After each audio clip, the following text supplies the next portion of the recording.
Good afternoon, everyone. Welcome to our last Filmmaker Talk of IDFA 2022.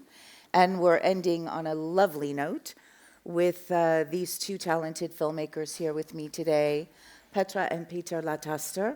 Please welcome them. Thank you. As I like to do often, I want to start with a clip from their new film, just out of curiosity.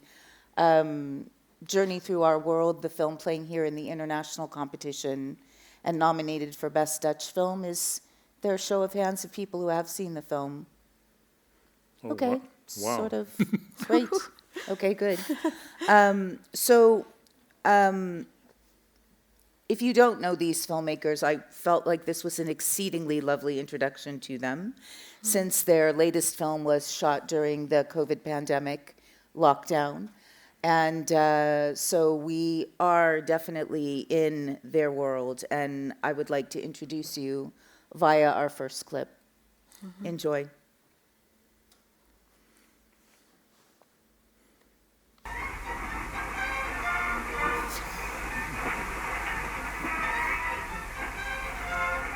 Ik wil eigenlijk eens een boek lezen over ozon.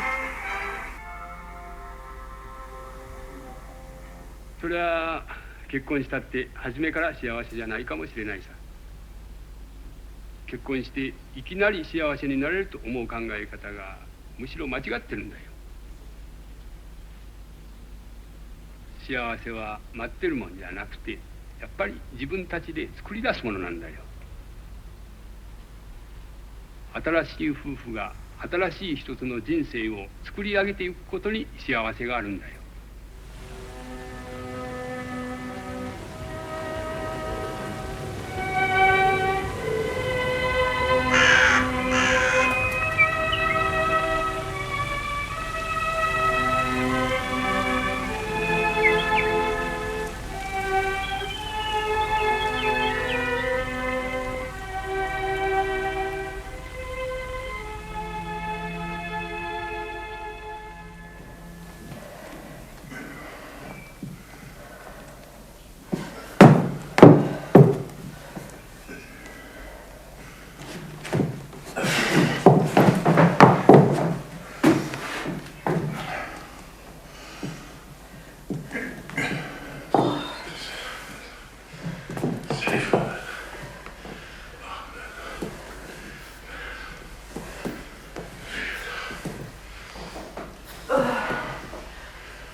Er zijn 722 nieuwe coronapatiënten opgenomen in het ziekenhuis.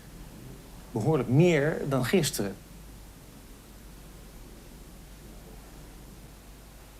En ook het dodental is fors gestegen met 175.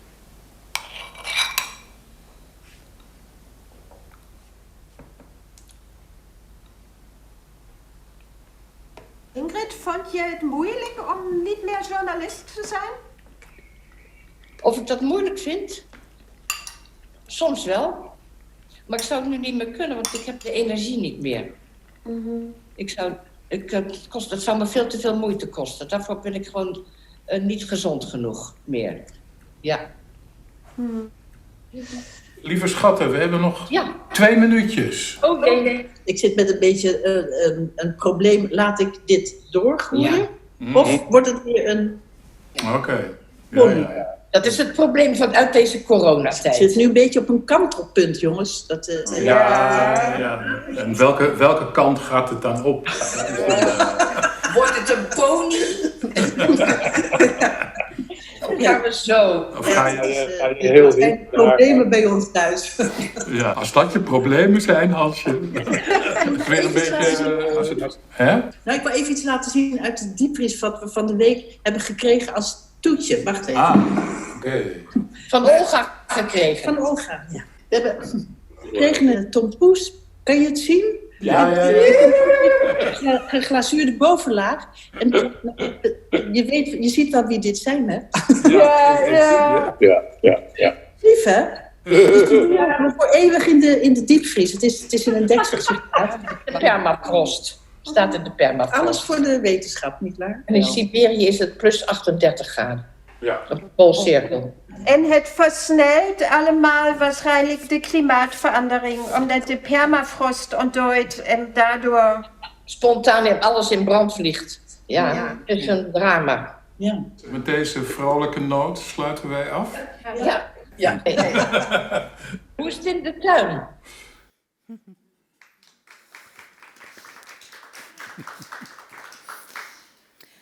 When we spoke, we were talking about the different ways in which artists working over the course of several decades become obsessed with certain things, with the way in which their visual lexicon develops. And Petra, you talked about this how vital this very humanistic framing always is for you, for your protagonists, to really focus on, in other words, your gentle way of pushing back, I think, at the propensity of the world today, moving in a fundamentalist, sort of very anti-human movements in many respects. And I'm just curious to know when you found yourselves filming yourselves in your own home. I noticed this same urge to show life in medias res in a very natural, human way that anyone could relate to, that looks familiar, that feels familiar. Why is that so important to you, to always focus on the small human things that make up our world? I personally think these small human things are the most important things we have. And that's why we very often focus in our films on daily life of people. And it's, for example, we filmed this bread after a text of Ozu, and a father speaks to his daughter who will marry short after this scene, and he tells her that marriage is not only happiness, that you have to work on a good relationship, and baking bread together, for example, is a huge joy if you love each other. And to see these small things that we have in our daily life present makes life much more interesting and full and joyful, simply.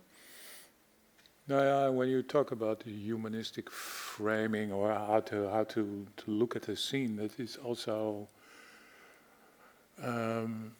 it's the idea of giving the spectator the opportunity to discover small details. So if you give the space and the length of a scene, then you can.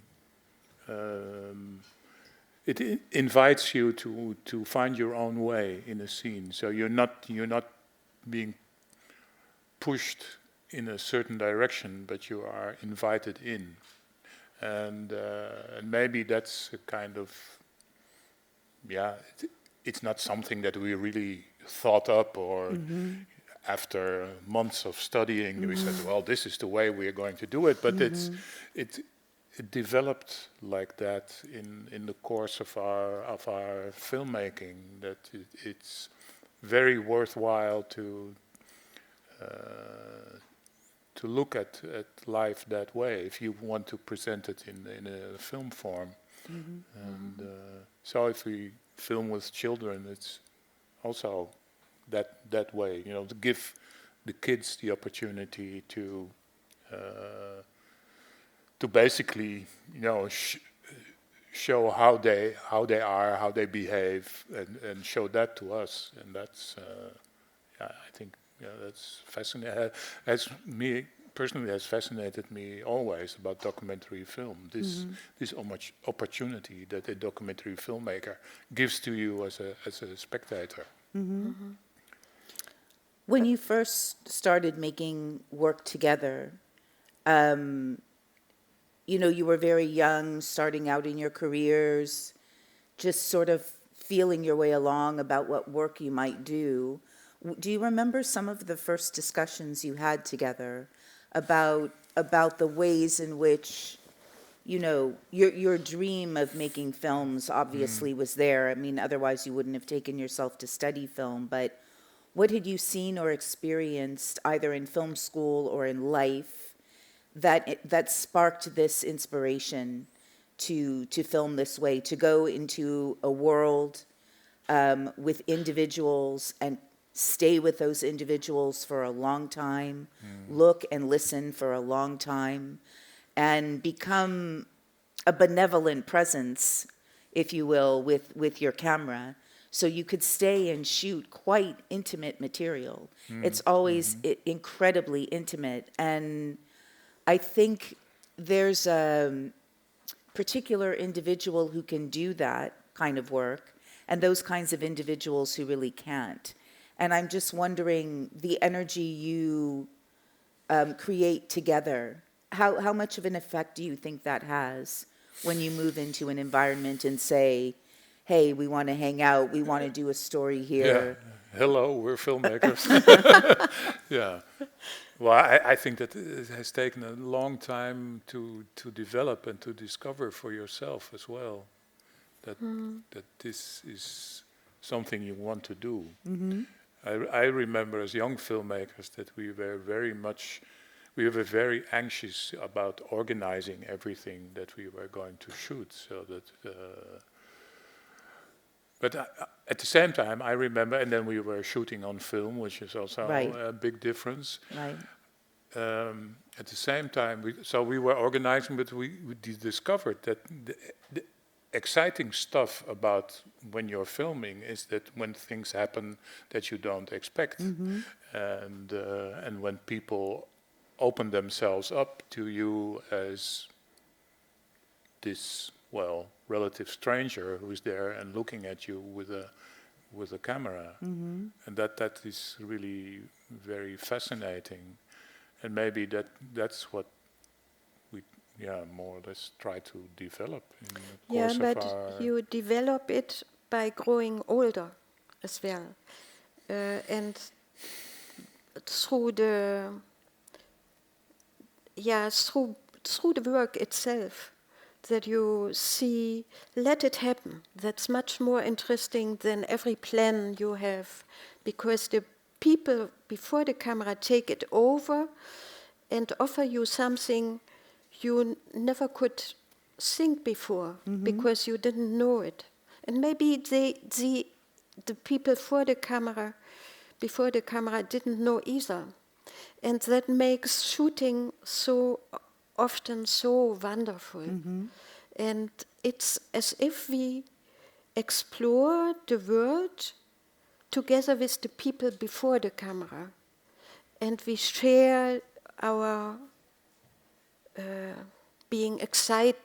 our excitement and our wonder with each other, and that connects us with the people with whom we shoot, and that also helps that they are very often very giving and very open to us. Very generous. But you also have to learn as a filmmaker. For example, we have a language during the shooting, but we don't talk. It's very important that you don't behave outwards the scene that is taking place before your eyes.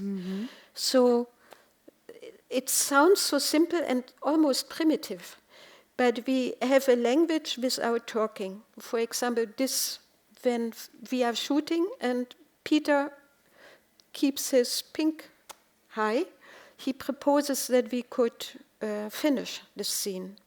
And I will push it back when I think we should go on. and he accepts it, and the finger will go up again when he thinks, now we have the next end of the scene. And we have some other signs. This means I think Peter should move to the right with the camera, or to the left, or upstairs. These small gestures, and we had to learn this, keep us being in the scene and focus on the people before the camera. And it's also important that you don't divide from the people before you start shooting. So we always keep contacting the people before we really start putting the camera on. These are very simple psychological things, but they are extremely important in my eyes.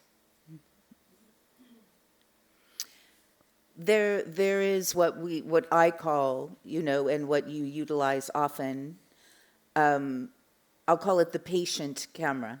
The camera that stays and I didn't know this kind of signal is quite, you're the one looking through the camera lens. And so you do have a different perspective. Yours being, of course, more focused within the frame, but why such long takes? Why? Because I see every time in the edit, like, was this just a trial and error method that you used, or do you intrinsically know from experience how long you can keep a scene going? Because what happens is it turns into really beautiful observational cinema, and the frame always happens to be spectacularly perfect to capture these little dramas within the frame.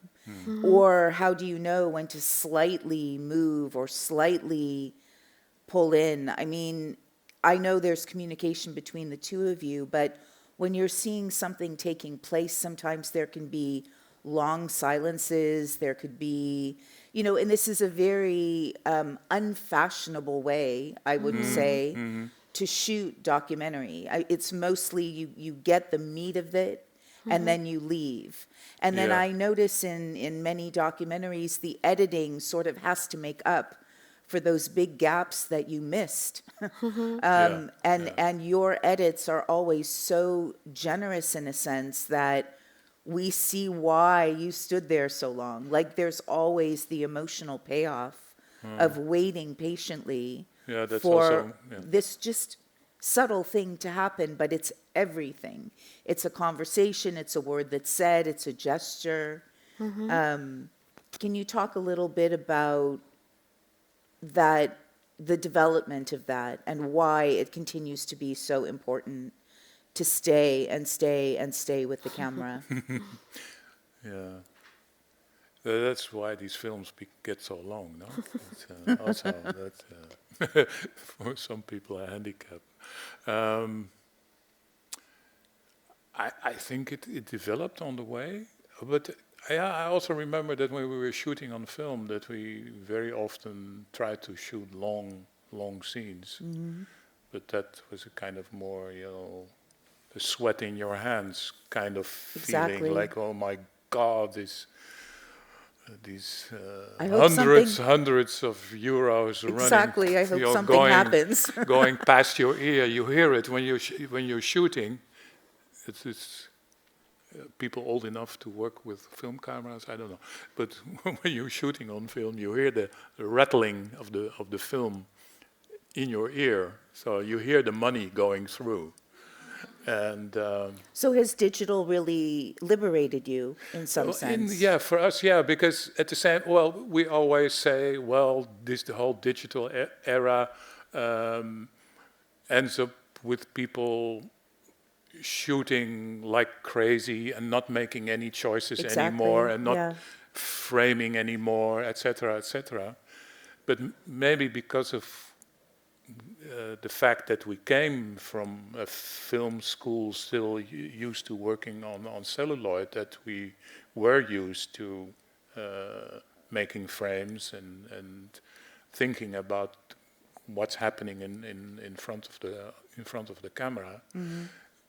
But we strongly believe in scenes that kind of start taking you in without you yourself noticing that something interesting is happening, so that in the beginning there's nothing happening, or maybe just two people coming together and nothing spectacular, and then there's something going on, and then so you have a start of a scene and the middle of a scene and the end of a scene, and you might not necessarily use the beginning or the end or both in the editing, but there's something there that you can leave out if you don't shoot it. There's nothing there that you can cut away.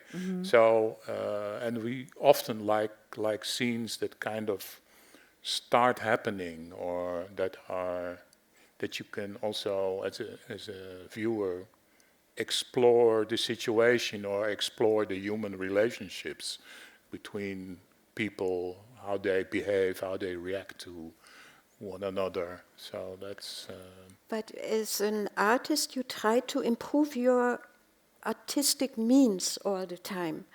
And the public doesn't know very often. But when you don't use a cut, when everything, a whole scene takes part on one shot, then it is very, very authentic. Yeah. The public doesn't know it's one shot very often, but they feel it's true, what I'm experiencing now. And it brings the film in a very smooth way to the public.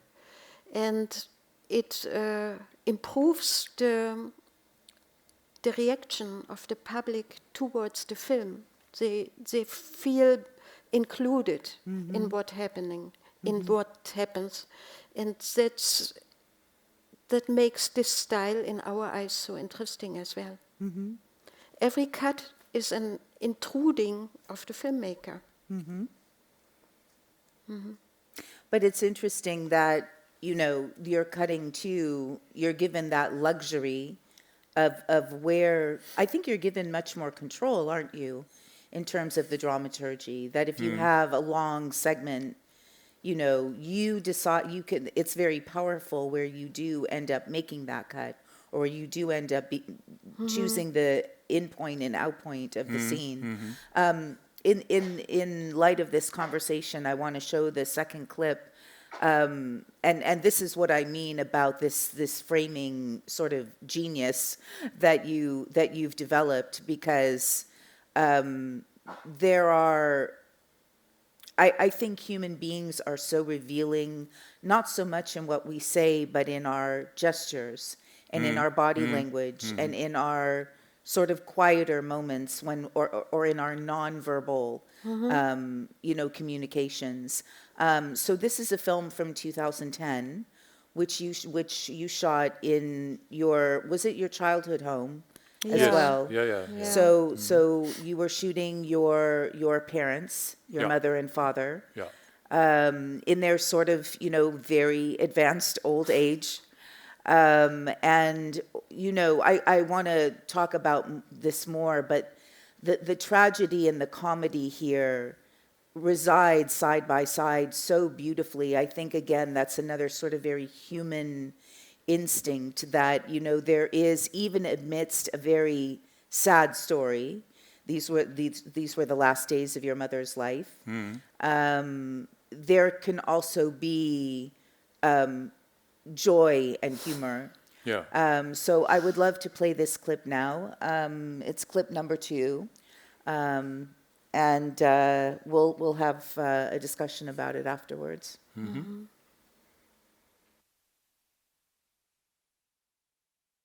Kijk, dit is een geluid. Ja, maar dit is je never. Ik weet niet wat je wil. Ja, dat volgens mij de never. Ja, waar dat de never zit? Ja, Je wou toch jenever? die staat toch daar? Ik vraag, wou je de jenever? Ja, graag. Jullie krijgen allemaal wijn. Hè?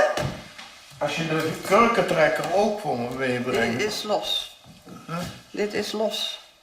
Nee, maar hier, dit is niet los, schat. En waarom is dit? Dit is witte wijn, jullie willen toch witte wijn? Toen al. Hartenveld. Hartenveld is geen witte wijn. En nu weer een jeneverglas. Dank je. Oh, en een kurkentrekker. Ja, die heeft je al. Oh. Die heeft je al. Voor hoeveel moet je gewoon glas? Wat? Voor hoeveel mensen een gewoon glas? Voor 3 mensen. Ja. En jij? En ik.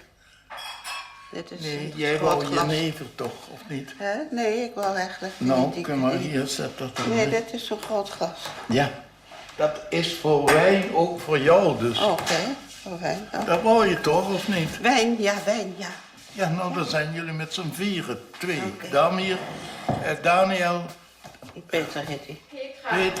Petra en Tom en jij. Dat zijn toch 4 mensen? Ja. En ik drink een borreltje. Oké. En wat doet Hanny? Niks. Hanne drinkt thee. Thee, zat hij met. Ja.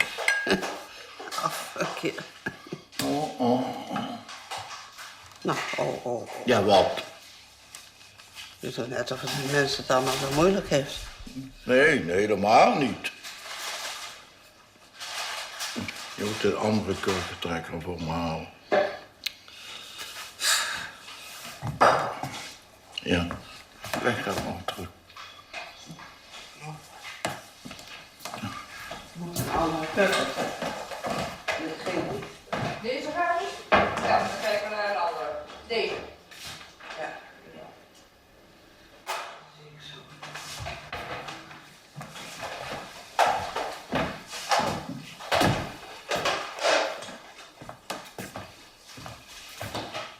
Dank je wel.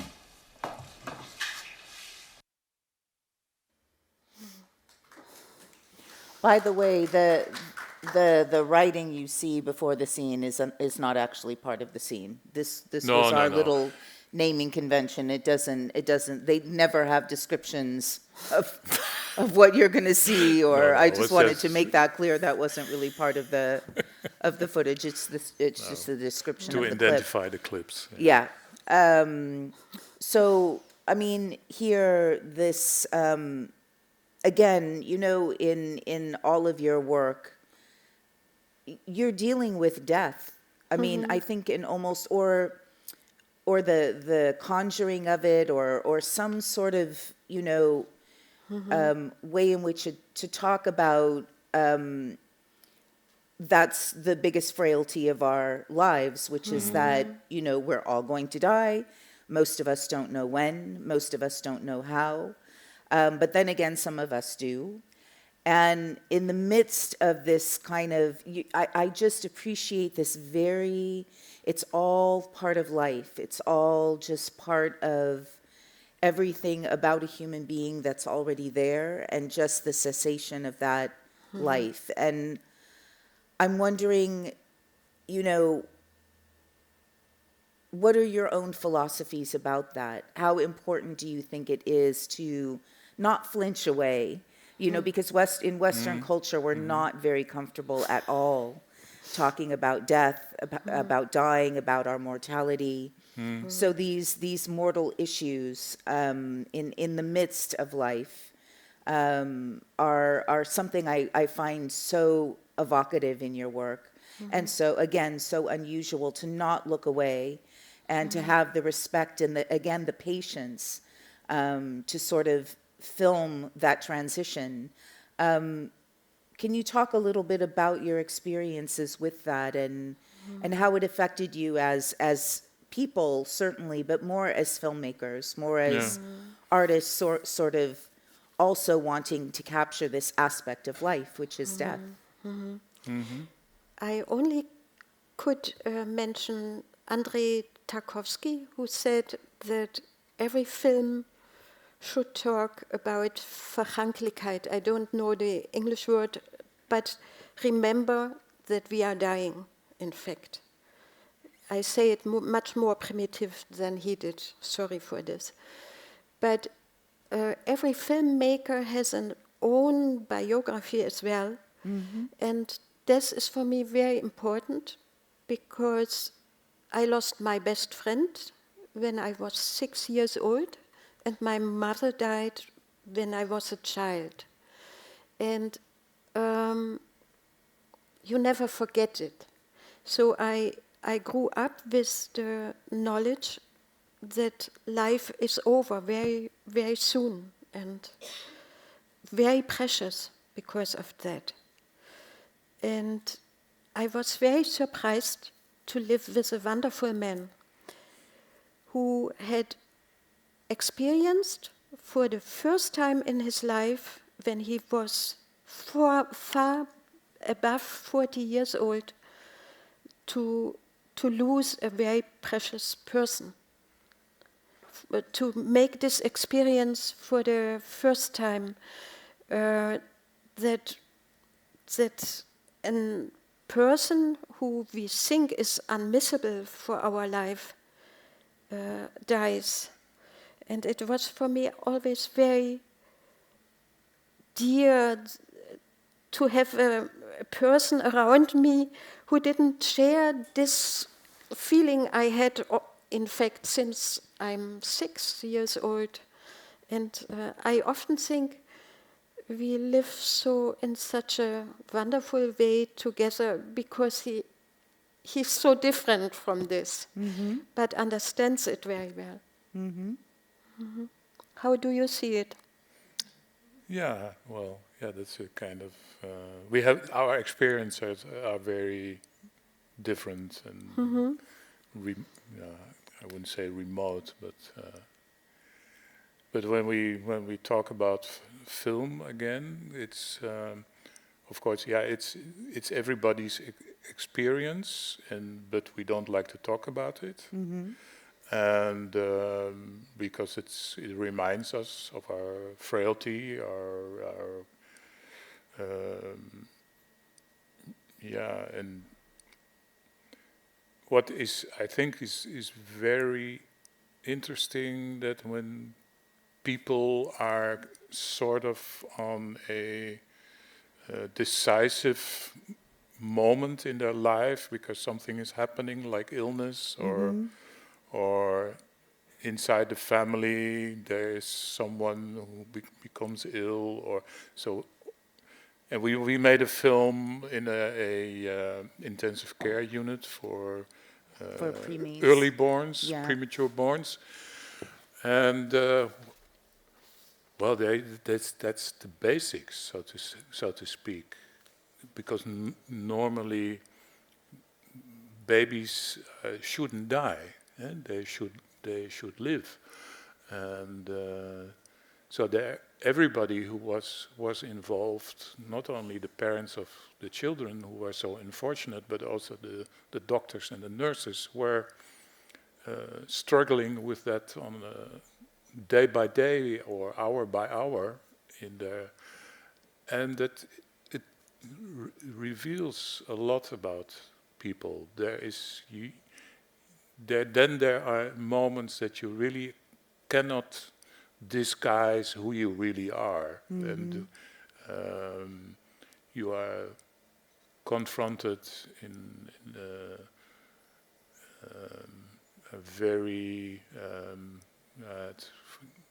I know it's difficult to find the right words, but you are confronted with the essence of life. The essence of life, also, but also your own vulnerability, and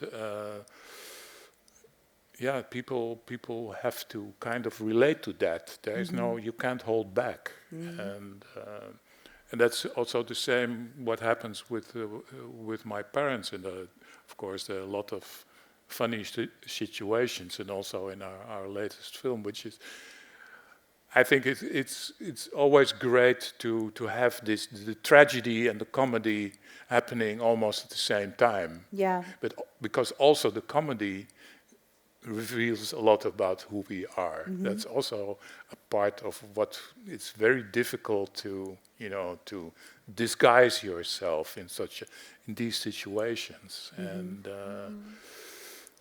when we spoke with our friends that we started to do sports, they often laughed and told us we are doing the same.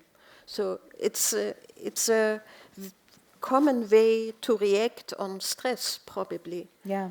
To do sports. But I would also contend that those poignant parts where we do see death, where we do see sadness, where we do see fear, and all of that, I think it gives it an even deeper poignancy when we also see that person's humor. Like with Ingrid is a perfect example. Her spiritedness, and then when she simply can't conjure that spirit anymore, I mean, I think that transition too, in terms of the fullness, even your father, the knowledge at the same time that he's losing his partner, that it is clear she's, he likes this fantasy that it's going to be okay, but then of course the doctor says no, this is really what's happening.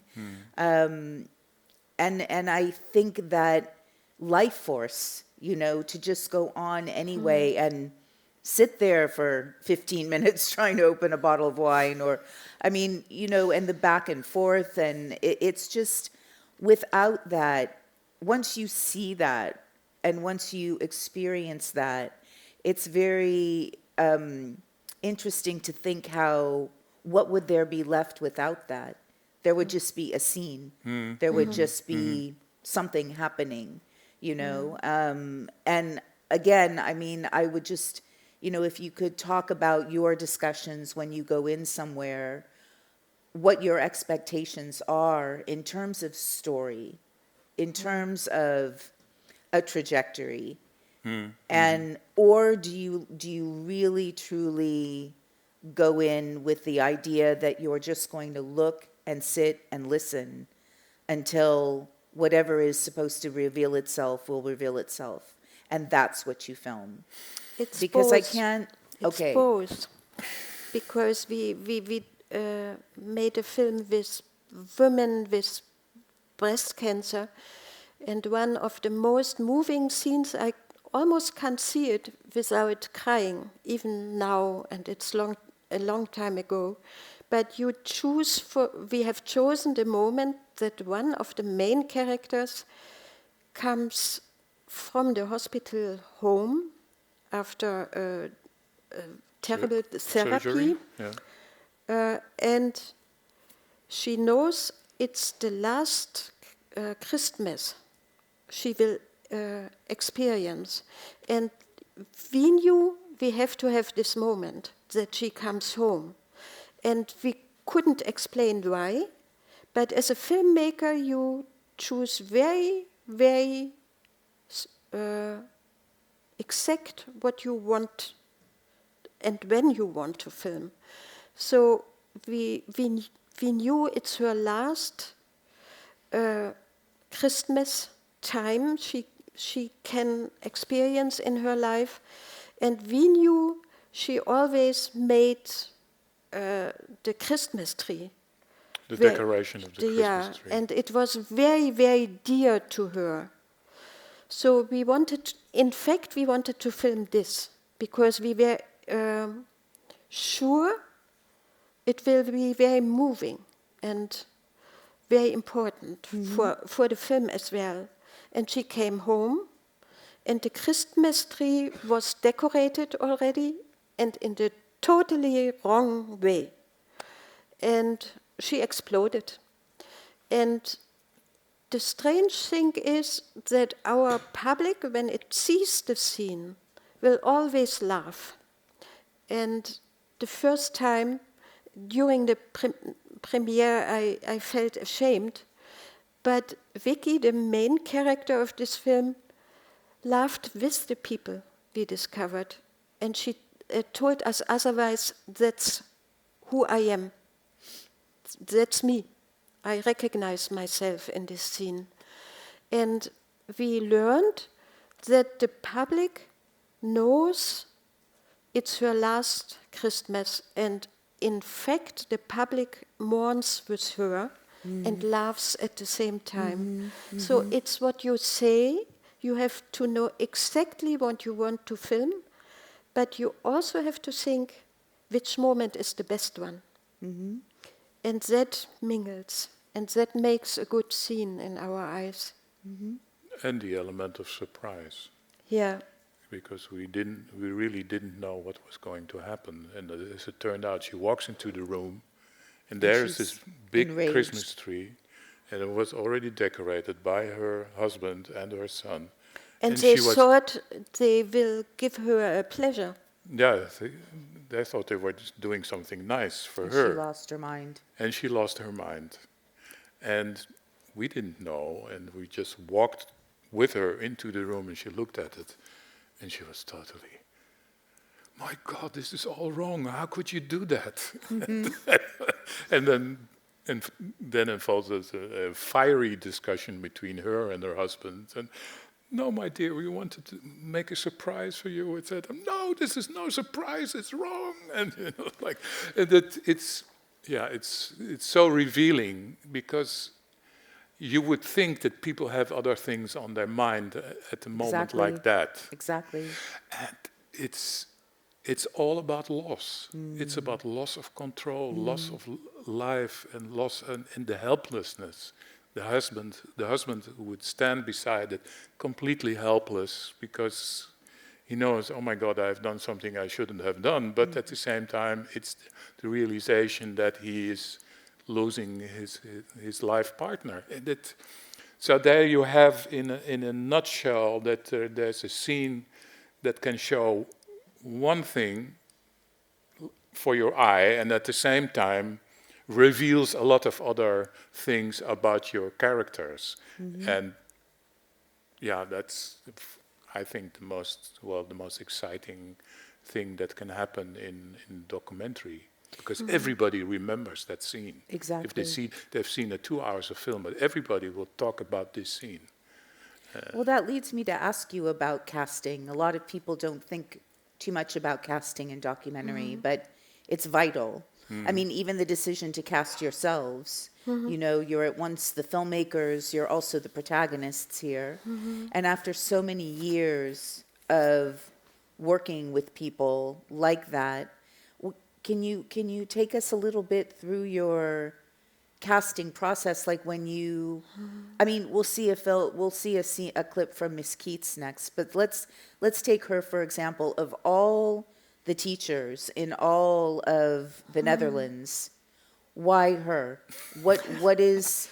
I mean, was it accidental? Was it serendipitous? No. Was it purposeful? Because in her, and you shot 2 films with her essentially. In her, what did you see that you maybe inadvertently or purposefully were looking for this film? We always think a lot about the casting, and we went to a lot of teachers and classes, and we never were satisfied. And we came into the class of Keat, and within 10 minutes we looked at each other and knew, we will stay a year. Yippee, we found it. And we found Keat very unusual as a teacher. That made her so special. And she caused a lot of discussions as a main character. For example, a lot of people found her very strict, a very strict teacher. And very demanding. Yeah. And the poor children, refugee children who came into her class had to work very hard. But by being very demanding, towards the children, she told them, in fact, you are very precious to me, and I know you can work very hard and you can be a very good pupil. You can manage to solve housework and so on. And that is a bit unusual in Holland as a manner, as a way of acting from a teacher. And we always look a little bit for unusual things, very daily things, but unusual at the same time. And she is really a genius as a teacher. All the pupils in her class, when she says them goodbye, because they go to Dutch classes afterwards, after they leave the class of kid, will cry, because she loves them all. And when we call her, and we call quite often with each other, she knows of all her children what they are doing now. It's unbelievable. I can't believe it. And with the children in the class of Keat, we found very important, and that we discuss in every film, when we have two girls, we have two boys as well, in order to make it as broad as possible. And it's also, we are filmmakers, very important how a person looks like. You can choose a person with an unusual look, but still it has to have something that is very attractive for us.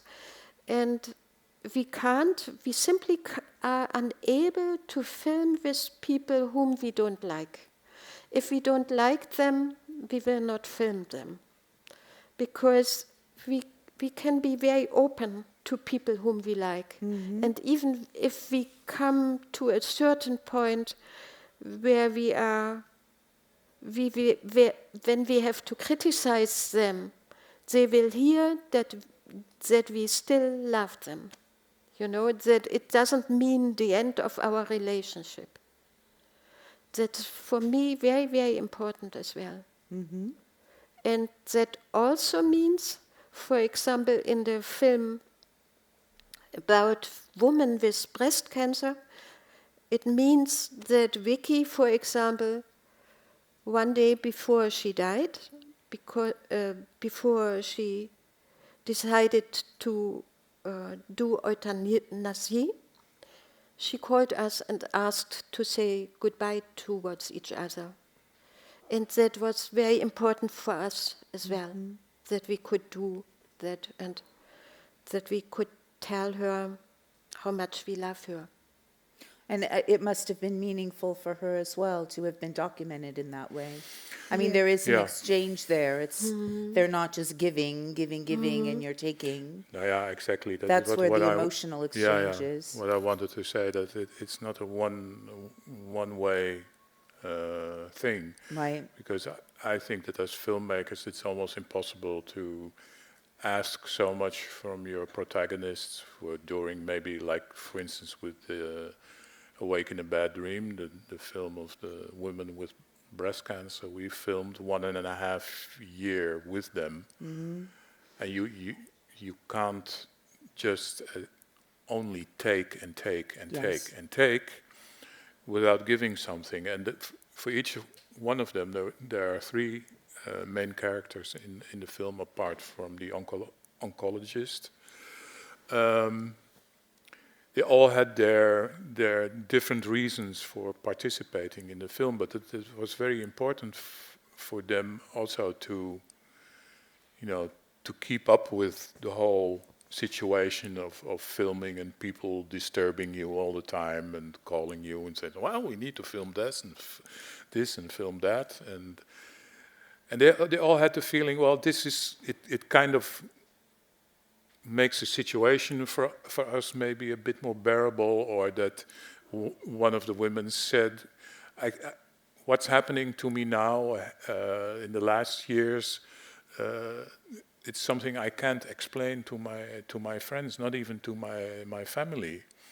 And the film might help to make things easier for them. Right. Or another woman said, it's just nice to have somebody around during all these bloody examinations and the A whole nice treatment. distraction too from Yeah. all To have, the to have somebody to pain talk and- to, yeah. and to somebody who will get a cup of coffee for you. Or one of the women went into the hospital and discovered she forgot her toothbrush, so we went down to the hospital shop and got a toothbrush for her. Stuff like that. And it sounds so simple and so small, but a lot of people, maybe especially younger makers who are so still busy with everything, getting everything organized, tend to forget that you're going through this process together, and you have to make sure that the people who you are filming with feel comfortable and want to, keep doing it and have a good reason to do it. Not to make you famous, but just to something that is also good for them. Yes, and that validates their that existence, validates basically. yeah. In a It very was beautiful the way. same way with our neighbors, with our last film. Everybody gave permission to film her or him very easily because they were bored a bit and they saw us filming in the garden, and sometimes we even had our pyjama on in filming in the midday in the garden because it was so exciting. And the neighbors, it brought them away from the boreness of everyday life. And they would call us and tell us, there's a birthday, do you want to film it? And it's one of the most precious things with filming for me, that we form a small community, we as makers, together with the people before the camera, and try to make a good film, so good as possible, together. I'd like to, instead of the Miss Keats, based on what you're talking about, I would love to show the last clip we have with our spider. Because this we both love this scene a lot.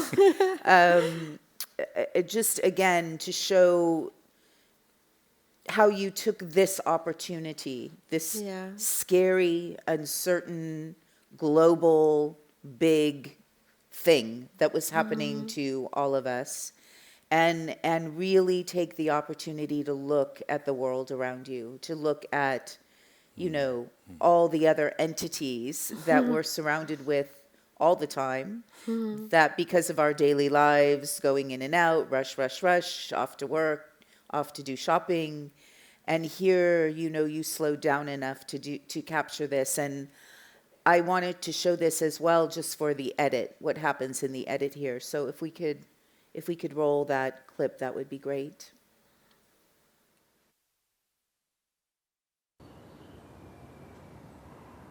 When you want. Wait. Stop. Sorry. It's the other one. It's clip 4. Yeah.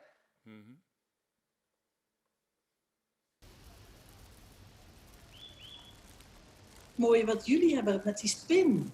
Na, die is in rouw, Elfriede. Nou, Ja, ze had een prooi, onze arme huisspin, een bij. Prooi heeft hij helemaal ingewikkeld, zie je? En ze was die net aan het oppeuzelen. Ja, hij heet ervan. En toen kwam er een wesp. Ik ben helemaal ingesteld. Heb je het? Nee, want ik sta te dichtbij. Damn it. En er ontstond een gevecht tussen onze huisspin Elfriede en die wesp. Heb je het? Ja, ik heb het. Die stortte zich gewoon bovenop die spin om die over te kunnen nemen. Die komt weer terug, Petra. En die wesp, die heeft de bij gestolen. Oh, wat een rotzak zeg. Ja. Kan jij zien waar Elfriede gebleven is? Die is ganz nach unten geklettert, die is ganz weit weg.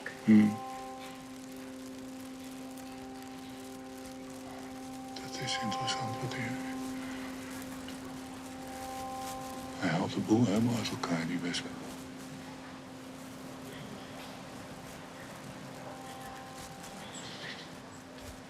Je gelooft niet wat je ziet, hoor. Wij dachten eerst, die wesp die zit straks vast in dat net van die spin, maar het tegendeel was het geval.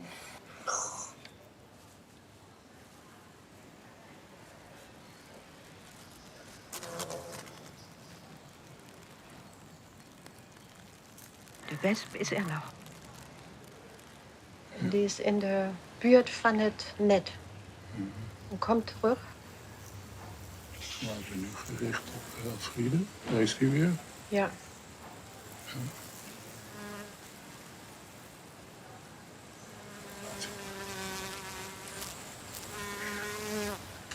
Elfriede vlucht.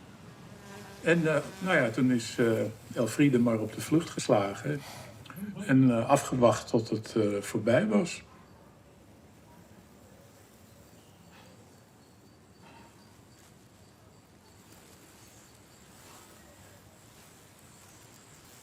En intussen heeft hij een kleine delen meegenomen. En waarschijnlijk ergens in zijn nest gestopt. En is weer teruggekomen om de rest te halen. Dus ik heb er toch nog iets te halen. Wesp is in de buurt van de rups. Ja, dat kan ik nog niet zien. Dus ik zit nu gewoon in België. Ja. Hier is de wesp. Hop. Nou, zeg.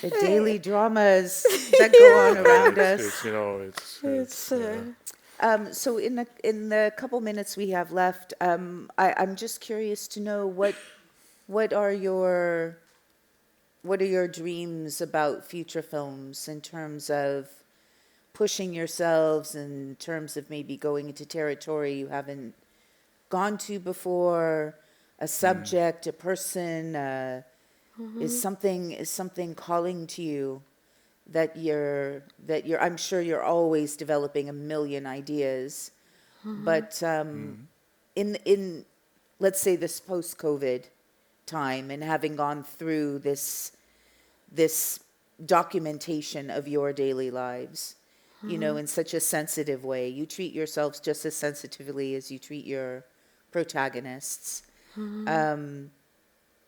There's a sense, I think, of what being together or being in companionship with someone might have shifted and changed a little bit and become maybe even more precious than it was before.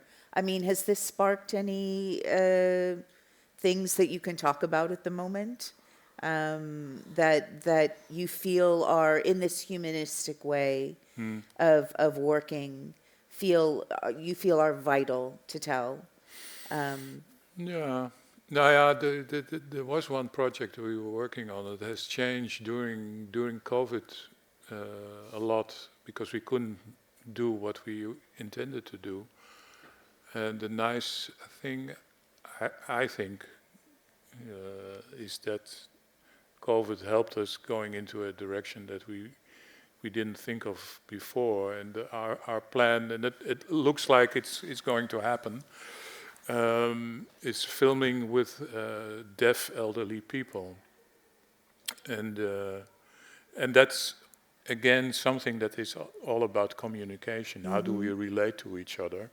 And we're really looking forward to making a film that is where the language is sign language. So there are